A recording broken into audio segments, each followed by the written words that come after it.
I am here. It's X35 Earthwalker, the one true Earthwalker, the legendary and eternal soldier himself, and welcome back to another awesome podcast episode. Hopefully this will be turned into a video as well. You are here listening to the world's smartest man, the second greatest person to walk this earth, and wisest man in the world, and the best gamer in the world. Got some other titles as well that have been awarded to me, you know how it is. Good to hear from you, good to see y'all. And what am I talking about? I can't see y'all, or maybe I can. Hey, don't look in your mirror. You might just see me looking at you. Whatever. Love you guys. Hope you're having an awesome day. Today we're gonna do another one of those 5, 10, kind of like a listing video, and these take me longer to make, especially if I turn into video form, gameplay and all that kind of stuff.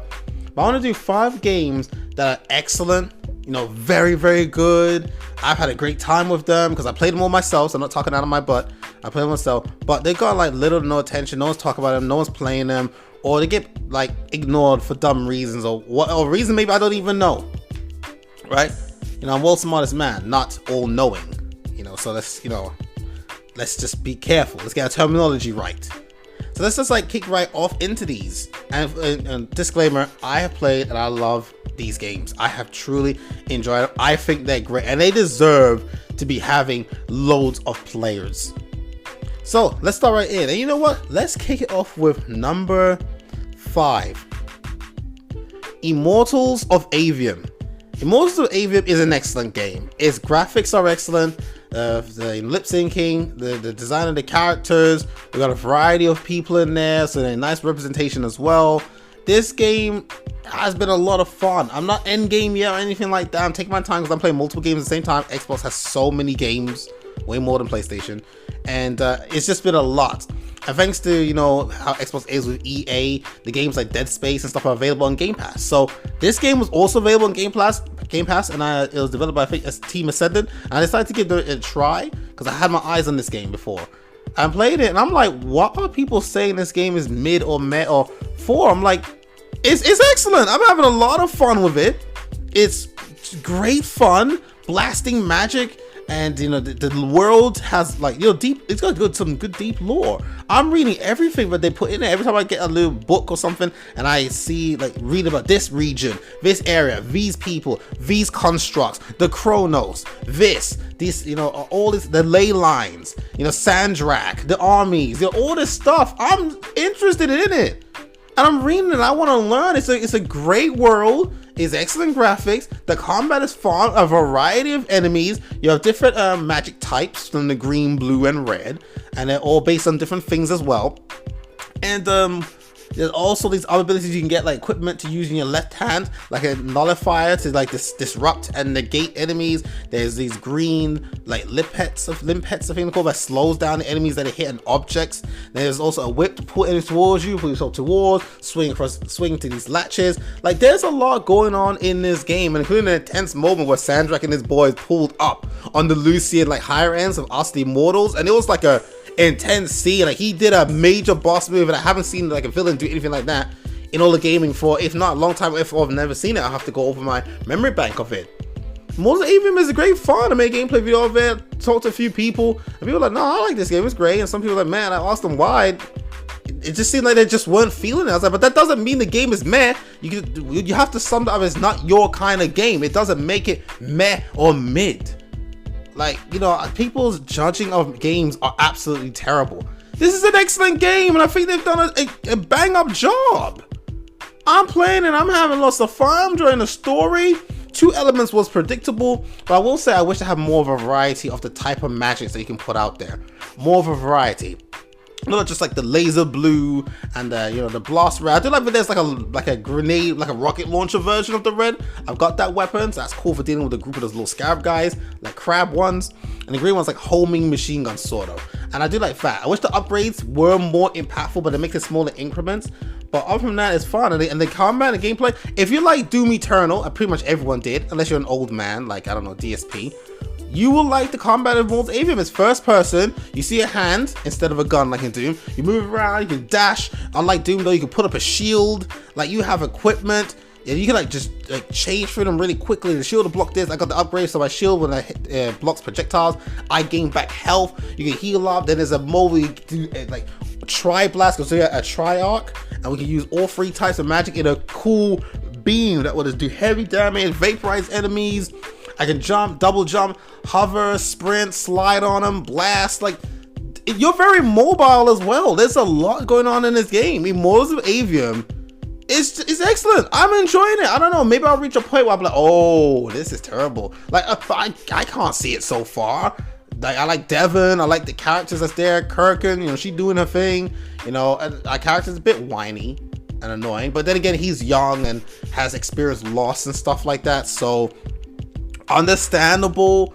But I'll say, yeah, especially if you guys are on Xbox, the best place to play if you're a gamer. I've done podcast episodes talk about Xbox versus PlayStation and Xbox Game Pass versus PlayStation Plus. It's one-sided. Xbox is the best place to play. If you got a problem with that, come at me with intelligent arguments and we can have a discussion in the comment sections and stuff like that. Or go into the Spotify, leave your comments. I'd love to hear from y'all. You know, God loves you, I love you too. Just don't be an idiot, because I have no problem defending myself against an idiot. Don't act tough because you're on the internet. But Immortals of Avium is excellent. And I'll say, if you're on Xbox and you've got, you know, especially the Ultimate Game Pass, give this a freaking try. And thanks to xCloud, you can play this on your tablet. You can play this on your computer. It's Xbox anywhere. Anywho, but yeah, Immortals of Avium, I have to right now say, is a banger. It's a banger. I'm enjoying the game. I've live streamed it. I already made a gameplay video, so you can check that out. Oh, you're probably looking at it right now. If it's in video form, this is the audio form for the podcast. Podcast is for Spotify and Spotify itself. So yeah, Immortals of Avium. This is not a review of it, but I'm just saying, underrated. This is an excellent game. Descendant has done a great job. I'm looking forward to diving more into this magical world, using this, putting more points into the skill tree, level up. I'm going around and I'm exploring. I'm finding like upgrades, like power-ups and stuff, and lots of money, and I'm gonna have to do more upgrades. I got a new item. Good times over here. The next game number 2 that I would like to talk about that's underrated, and I think you guys need to, you know, show a little bit of that love, is going to be Raji and Ancient Epic. I hope that's what it's called. Raji and Ancient Epic. That game is another game. I think this suffered because it's the whole that modern gaming and modern gamers, they suck. The game doesn't suck, modern gamers suck. Unless your game is a Call of Duty clone, you know, shooting, sliding, headshots, or you're fighting and cutting up demons, or it's action-packed, adrenaline junkie, or there's a demon chick or a sphinx with giant titties, people do not care anymore. You put out other types of games, gamers ignore it. I mean, people are hating on Concord because it's different. People, the PlayStation fanboys let Foam Stars die because it was like Splatoon. It wasn't an action game, and so they ignored it. Like, there's obviously some genres are less popular than others, but it's becoming more penalizing to make different kinds of games. And this is gonna apply to other games in this list that I'm gonna do as well. And Raji and Ancient Epic, I think, is one of them. The people who actually tried and gave this game a chance, they loved it. They said the game is beautiful. It's a lovely experience. Like Hellblade 2, it's an experience. And I like the whole, that's a completely different culture type of game. It's not just, you know, American or Japanese samurai, because there's lots of those. Right? We got a problem with a black samurai, but whatever. Racism, what? No, this is Indian. And it's got lots of, like, you know, Hindu mythology and stuff like that. You love, you get to, like, learn about that. Vishnu doing some narration. You get to learn a bit more about Shiva. You know, Brahma, the big three. Brahma is useless as always. Freaking Brahma. Oh my gosh, bro. He gets on my nerves the most out of the big three. Right? And then you've got, what is it? Durga, I think that's the goddess that's watching over Raji. She's going out to find her brother Golu is his name? I think it was Golu. And they had like a humble background on what they do and what's going on, and these horrible creatures that's causing these problems and kidnap children, and it becomes like bigger. What was the name of that? The demon boss again was the demon Bala Lasura or something like that. Or was it Mahala Rasura? Something like that. Like you gotta, like, if you suck, you gotta make your tongue move for that one, you know. And the Indians will be like, "This is so easy. It's Mahala Rasura." And I'll be like, "Okay, thanks for showing off, Mr. Patel." Mr. Singh. You know what I'm saying? Like, no, that game is great. She's acrobatic, and her background makes sense because she's done things like she's walked the tightrope and done front flips and performed for the crowds and stuff like that. And it shows in her combat. She can cartwheel, flip, and jump around the enemies. She strikes the weapons given to her by the gods themselves. And you get a variety of weapons. You get like the long range one. I think it's like a bow and arrow. Then there's like a, gosh, what was her first weapon?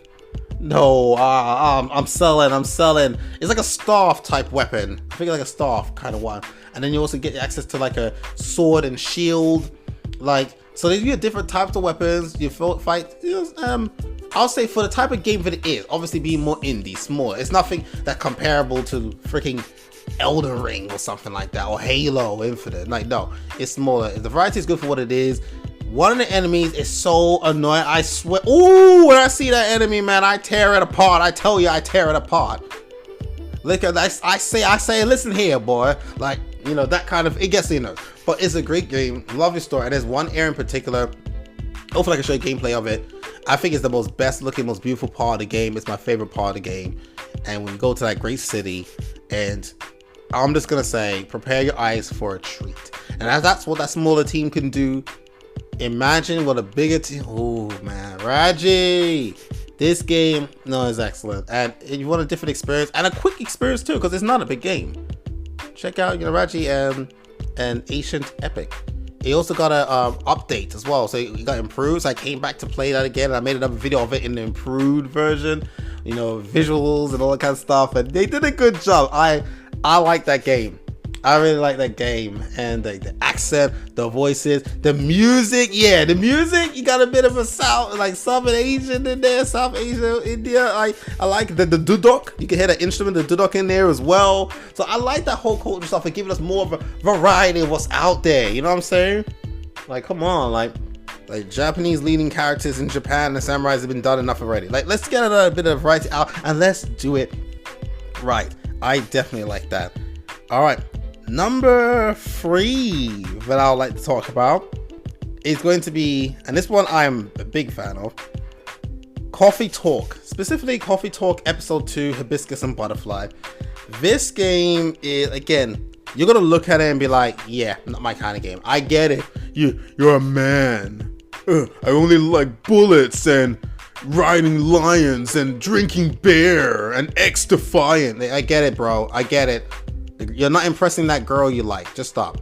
Like, this is a game that, if you were to ask me, it's not my kind of game either, but I gave it a try, and I am so grateful I gave the first one a try, and I got hooked. The game got me. I like it. I like a darn good story. Like I said, I told people, when people say, what's your favorite genre of games? I can give an answer to that. But I just say, what games do you play? Every kind of game, as long as the game is actually good.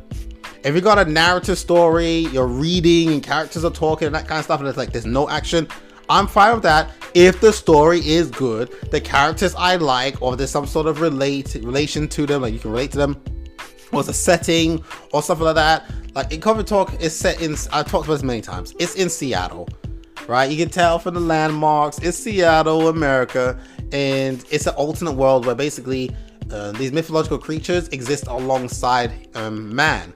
So there are dwarfs, there are orcs, there's vampires, there's werewolves, you know, there's succubuses, like demons, and then there's like high elves, and they all are just in there, and they're all living like how we live today. They all got their problems, they all got their jobs, you know, and things are going on, their own encounters in life. Well, you got one who are like a couple, but sort of semi-unhappy couple. They love each other, they want to be together, but there's complication. You know, one of them is a high elf, the other one is a succubus. So the high elves being the best, maybe you know how prideful they can be in most fictions. They look down at all the other races and species, and because they live for such a long time, they have immortality, they're all beautiful, they, you know, that kind of thing. So they want nothing to do with the girl who's a succubus demon. So Filth is a demon, and so they disapprove, but he's like, screw my family, I want to be with you. But her race, the demon race, family is like, if not the most important thing. So you can't just be like, throw your family behind. She doesn't want him to leave his family for her, and that leads to clash between the two of them. She's not gonna marry him if it means he throws away his family, which means he loses his immortality, which then means he is now capable of dying. And if it doesn't work out, then it's like, will he use that argument, I left my family for you? You know, and like, there's like drama and relatable stuff in there. Obviously, the whole immortality, living for 1,000 years like vampires, that's not relatable. But the werewolf guy, he now serves in a hospital, but he used to be in the war. He's a veteran, and that does affect him. And he wants to be in the hospital because he wants to heal and help save life instead of ending it now. But he fought in the war, obviously for a good cause, and it does affect him to some extent. And there is things going on in there. And you know what? There's even a father and daughter problem, but the mother died, and now the father's having a tough time understanding the young people. And a lot of parents understand that. And he knows the dangers of the industry that she's in, but she just wants to go out there and excel because she's talented, and he's worried. So it's a balance between, is he holding her back and being overprotective like a dad? Because he's a dad, that's his, that's his little girl, that's his big girl now. He still sees her as a child. But she like, sucker, I'm 18. Like, let me do my thing. Stop ruining my life, Dad. You can get it. And it's like she wants to understand it from his perspective. And you got Georgie in there dropping them bars on the mugs. Like, I don't care what anyone says. Coffee Talk is so good. Boy, and then when Coffee Talk episode 2 was coming, I didn't see no announcement, no trailer, no nothing. I just saw an Xbox Store, I said episode 2. I was like, episode 2? Boy, I stopped what I was doing. I said, yo, hook me up. Sorry, let me calm down. Let me take my pills. All right, I'm back to normal now. Oh, thank you, my lovely assistant. Thank you. And it was just like, I had to get in that game. When it came out, you better believe I jumped on that mug. I made a video on that. And I know it's not popular, but I wanted to at least have its presence on my channel. So I think I got 3 Coffee Talk videos and 1 of the episode 2 Hibiscus and Butterfly out there. It doesn't make sense to keep making the videos on there if it's not going to get the support and that kind of stuff. But I wanted it on my channel. It had to be on my channel. I supported the game. I did. And still do. Well, I'm talking about it, aren't I? Coffee Talk, guys, they like a good story, narration, slow down, chill atmosphere, serving drinks, and you learn about real life drinks and coffee drinks and green tea drinks and teas and chocolates and milk drinks, STMJ and all that kind of, you learn. So it's educational, it's fun, it's relatable, you see things in a different perspective. It's just a nice chill, yo bro, it was so good. I got to a point where every time I was going to play that game, I made myself a cup of green tea. And I'd be sipping while reading and just enjoying the music. The music's so good, I had to get 3 of those tunes. I had to get 3 of those. You know what, man? You kids too young for this. Y'all want your exploding headshots and Call of Duty, man. I'm a man. Ladies can't handle me, man. Like, I get it, bro. I get it. I'm sure that girl that girl you subscribe to on OnlyFans, I'm sure she's impressed with you. I'm sure you're the only guy she talks to. I get it. But yeah, that's yo! That's Coffee Talk, episode 2, Hibiscus and Butterfly. Now, sorry, game number 4 that I want to talk about is the Callisto Protocol. Now, this game, done by Glenn Schofield, who is basically the father of Dead Space, the creator of Dead Space. He goes and makes the Callisto Protocol, and I proved this before. I've talked about this. The Callisto Protocol, in my opinion, is better than the Dead Space, even the Dead Space remake. And I stand by it to this day. The Callisto Protocol is the best survival horror game to this day. It's better than the Resident Evils and their remakes. It's better than the Silent Hill. Have you seen Silent Hill 2 in the recent PlayStation State of Play? Not even close. Look at the graphics, night and day and night. You love to see it. Yes, you do. Yes, you do. All right, I'll calm down. Now, that is the Callisto Protocol. It's great. And the arguments of the videos I've seen of people like hating on the Callisto Protocol, so far, the vast majority of them have just been low IQ morons. I've teared apart their reviews, and some people have done that as well, made videos, but the people who are positive about the Callisto Protocol, their channels were smaller, they got way less views, so it was less heard. But I paid attention to the videos, I listened, and they made good arguments. Of course, me being way smarter than all of them, I did a much better takedown of them, and again, If I had Markiplier's channel size and all that stuff, I would have turned things around the Callisto Protocol. I would have silenced and shut down idiots like Angry Joe, because people can't think for themselves. If Joe said it, then it must be true. Like, no, stop being stupid. Think for yourself. I miss the good old days when people like Angry Joe and the others did not exist, and people just shut up and play video games for themselves. This game got attacked before launch. Not to the same degree, nowhere near as heavy as like Starfield, but it was the same with like the Lords of the Fallen. Because, wait a minute, they're making a new game? Wait a minute, it's not Dark Souls 4? Oh, frick this game, man. Oh, they're making a new game? Oh, it's not Dead Space 4? Oh, I want Dead Space 4, man. Well, this game better be good, man. And they come in like that and they attack the Callisto Protocol. This game is excellent. Some of the arguments, oh, the combat in Dead Space was better. It's the same combat, idiot. In Dead Space, you point and shoot at their limbs. You can do the same thing in the Callisto Protocol, except now you have melee options. You can defend yourself better. The melee in Dead Space is pathetic. Oh, I don't like the combat when you're fighting something, the camera sway. Then get off your inferior PC and play it on a better screen or something. I never had a problem with the camera smacking these enemies to death with my stun baton. Oh, when there's two enemies there, they all want to smack you in the back of the head. He's not waiting his turn. Well, of course he's not gonna wait his turn. They want to kill you.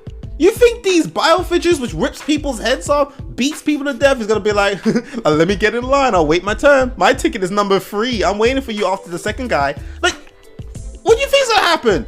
You start a fight at a Waffle House, you start a fight at Arby's, and you punch this guy and he's there with his friend. You think his friend's gonna stand there and wait his turn while you bang out with his friend? No, he's gonna hit you in the back of the head. Well, then the game is unfair. They need to build a system where you can fight multiple people. Sucker, I bet you sitting there on your couch with your Doritos and your balls hanging out. I bet you can't even fight one person by yourself, let alone 2. But let's talk about it. Oh, how'd you deal with 2 people? Oh, I don't know. You have like almost telekinesis. You could pick up one guy, throw him to the end of the room so it's far away, beat the other one in 1v1 and kill him. And when his buddy shows up, it's another 1v1.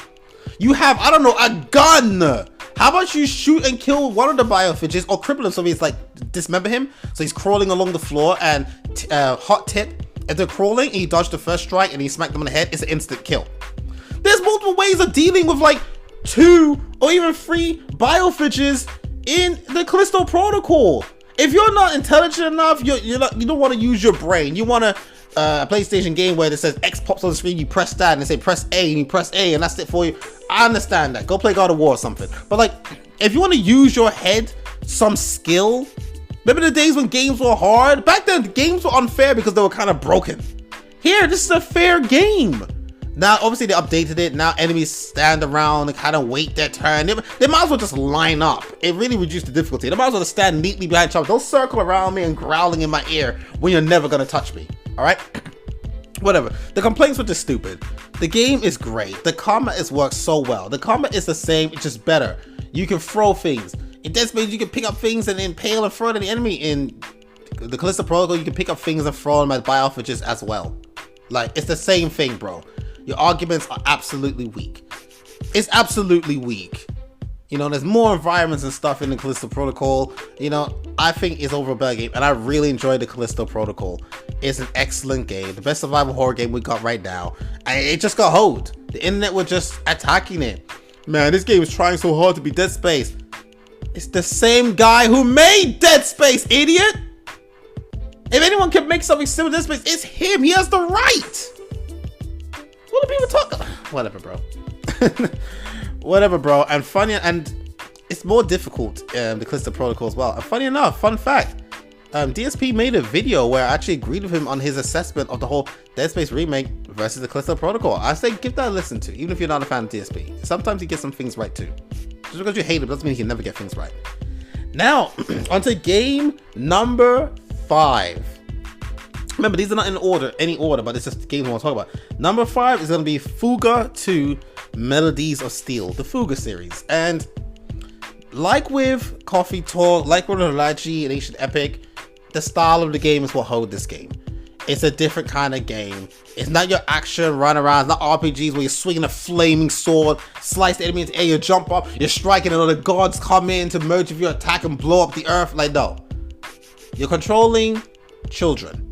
Children who find a tank, the Tyrannus, And through using that tank, they tried to rescue their parents and their families who were kidnapped and taken as prisoners of war by the Burman Empire. It's like taking on Germany or something like that, olden time and that kind of stuff. And that's what it is. They're children. So they're simple-minded in how they want to focus on things, the tunnel vision, their mission. They just want to get mom and dad back and granny and grandpa. And when they're faced with resistance, they get scared. When the enemy points their tank turret at them to blow them up, they're scared. But this tank of theirs, the Tyrannus, is like a super tank, so superior to their tanks. And they're carving away for the Burman Empire. But that doesn't mean they can't die. They can still be destroyed. And that's why they have clashes. They get depressed. They get discouraged because they're children at the end of the day. One of them, Mai's my baby. I love Mai. If anybody touches Mai, I'm beating you down in front of a police officer. I don't give a frick. Mai, she's like, how old is she in the game? In the first one, isn't she something like, is she 5? No, is she 6?